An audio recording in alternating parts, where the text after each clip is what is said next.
Another episode of things I'm barely qualified to talk about, but just barely. So, depending on when your house was built, you may notice these little things kind of just around. Sometimes they're in the walls, sometimes they're on the ground directly, but they're called cleanouts. And what they're used for is cleaning out the pipes whenever you get a blockage.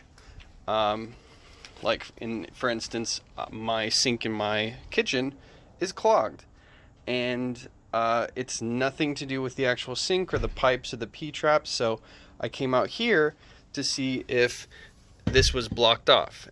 And if you open this up and there's a bunch of liquid inside, that means that there's a blockage from wherever you open it up. I've got one for my laundry room, I've got one for my kitchen, and then I think I've got a couple more for the bathrooms in the back. But what I'm going to do is I'm going to show you how to open it and what you should do. And you don't need fancy tools. I've got a big wrench. Sure, you don't need to have this wrench. Just get something that'll grab on it, some locking pliers, anything, and twist it.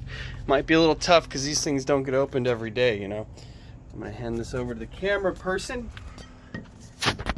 So, I've already ogged this. So, I ogged it. I went and I turned the water on after I put the plug back in and just let the water run for a while, and we'll know that it was successful if this doesn't immediately spill water out.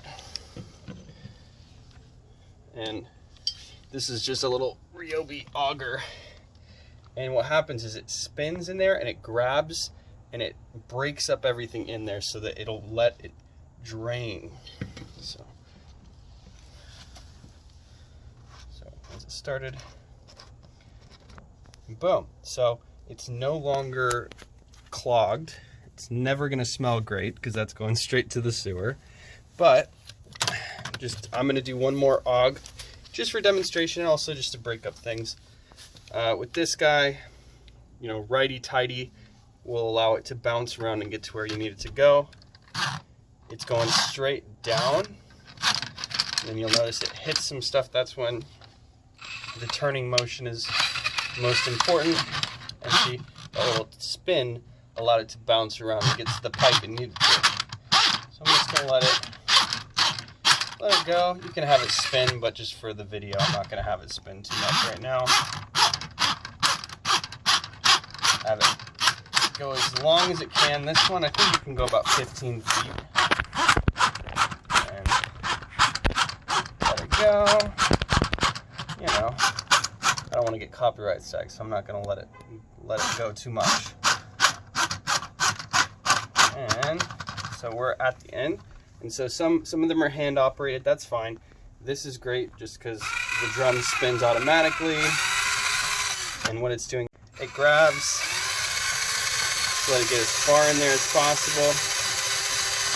And then I'm just going to let it spin as I pull it up a little, just so it kind of bangs around and whatnot. And just clears up all that blockage. I do recommend using gloves. But this side of the house is just food waste.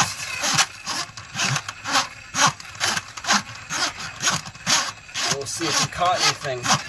Whoa, Nelly, it's a big one.